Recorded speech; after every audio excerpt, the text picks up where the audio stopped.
Assalamu alaikum wa rahmatullahi ta'ala wa barakatuh. Bonjour tout le monde, j'espère que vous allez très très bien.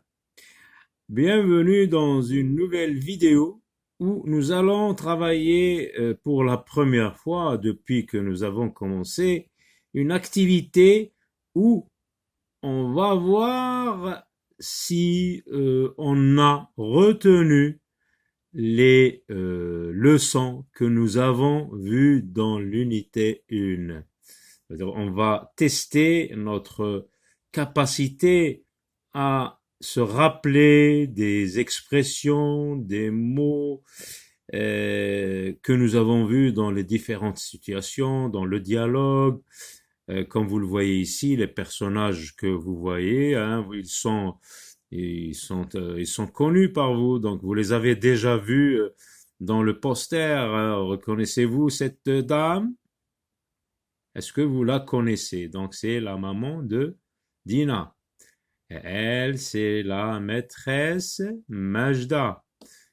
Où sont-elles? Elles sont à l'école. Là, c'est toujours une scène d'école. Deux enfants qui, regardez, ils lèvent la main, ça veut dire ils saluent. L'enfant salue son camarade. Là, on voit aussi toujours le lieu, c'est l'école. Avec les gestes de l'image, nous pouvons comprendre qu'il s'agit d'une prise de congé. Donc, ça veut dire la fille prend congé, elle part. Et quand on prend congé, hein, il y a des mots, des expressions que nous utilisons.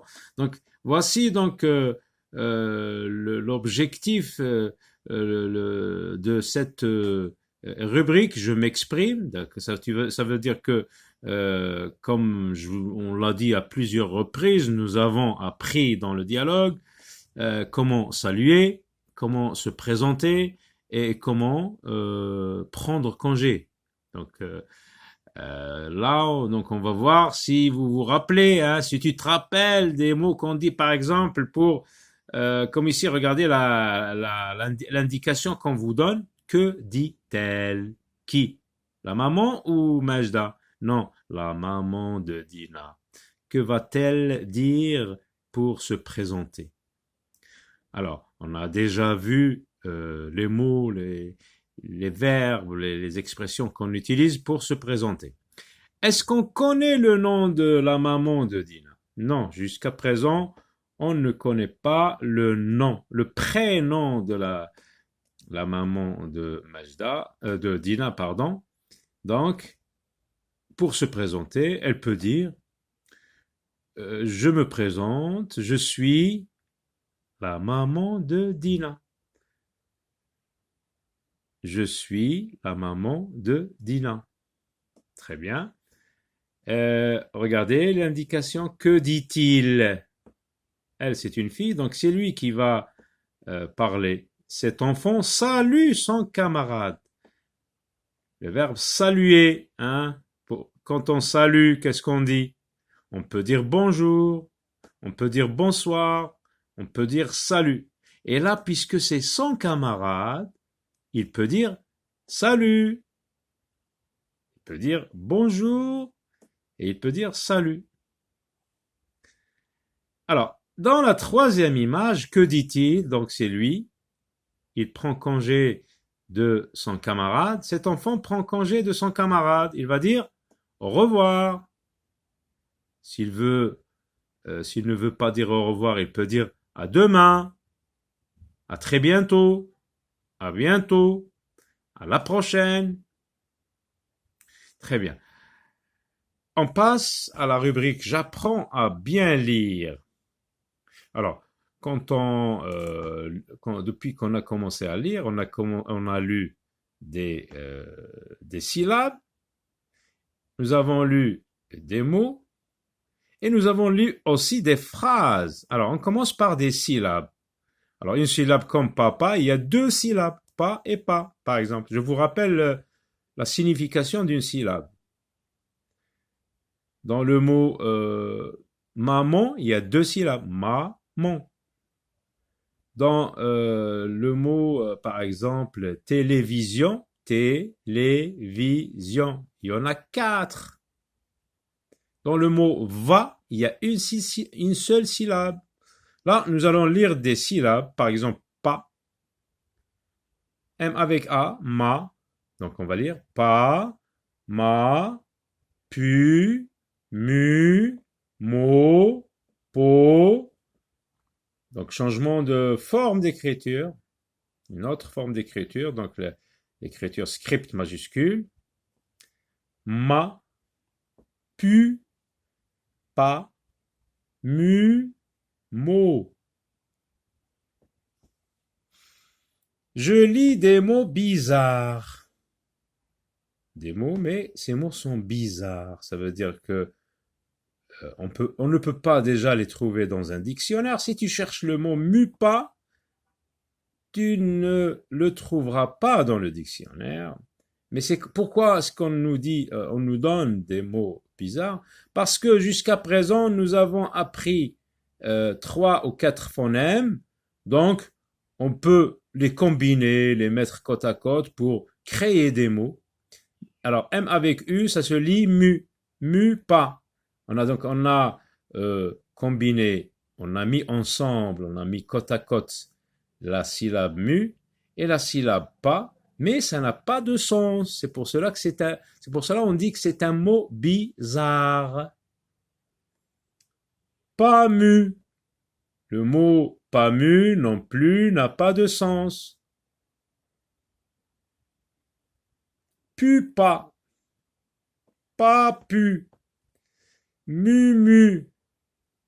Hein, ces mots nous aident à lire, nous aident à bien lire les phonèmes que nous avons appris jusqu'à présent. Donc voilà, on change l'ordre des lettres pour former de nouveaux mots qui n'ont pas de sens. Donc ce sont des mots, on a dit des mots bizarres. Ma pu, ma pa, pupu, ma mu. Alors on va les lire très vite. Mu pas mu, pu pas pu, mu mu, ma pu, ma pa, pupu, ma mu. Alors là, je reconnais les mots et je les lis. Alors, est-ce que nous avons déjà vu ce mot? P avec A, ça se lit pas. P avec A, ça se lit pas. Papa. Donc, le mot papa, ce n'est pas un mot bizarre parce qu'il signifie notre père. Mon père, je peux dire aussi papa. Maman aussi, ce n'est pas un mot bizarre parce que si tu le cherches dans le dictionnaire, tu vas le trouver et ça signifie notre mère. Avec, oui, nous avons vu ce mot outil. Lunettes. On a dit Majda a des lunettes. Porte. J'ouvre la porte, je ferme la porte. Mur. Le mot qui illustre le phonème m. Lune. La lune. Lune. École, oui, donc on a vu ces mots. Va, oui. Moto. Dina va à l'école. La moto de papa. Alors maintenant, je sais lire.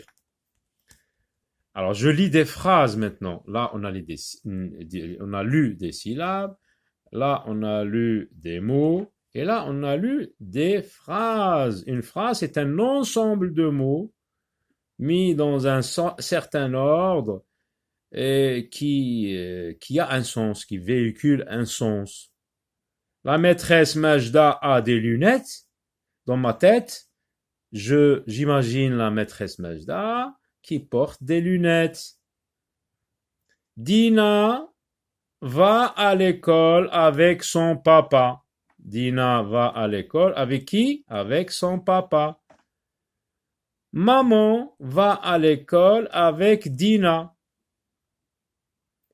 Maman va à l'école avec Dina. Point. Donc ce sont des phrases.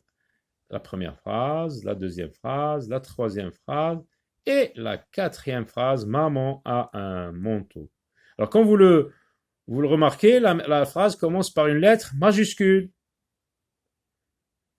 Majuscule, toujours, on commence une phrase par une lettre majuscule. Et ça se termine par un point. Ça peut être un autre type de point, mais là, jusqu'à présent, nous avons vu un point. Quand tu vois un point, c'est la fin de la phrase.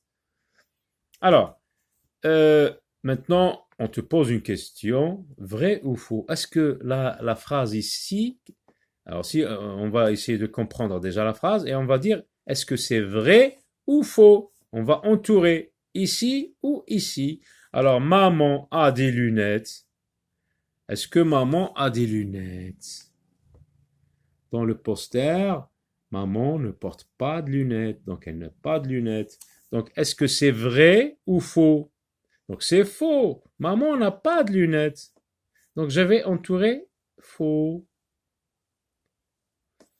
Maman a un manteau. Oui, nous avons vu dans le poster, maman a un manteau. Ce vêtement, c'est un manteau. Donc, c'est vrai. J'entoure le mot vrai. Et voilà, donc avec ce bilan, euh, notre vidéo touche à sa fin et l'unité 1 aussi. Il nous reste quelques exercices sur le livret d'activité que je vais bientôt travailler avec vous. D'ici là, je vous dis au revoir et à très bientôt.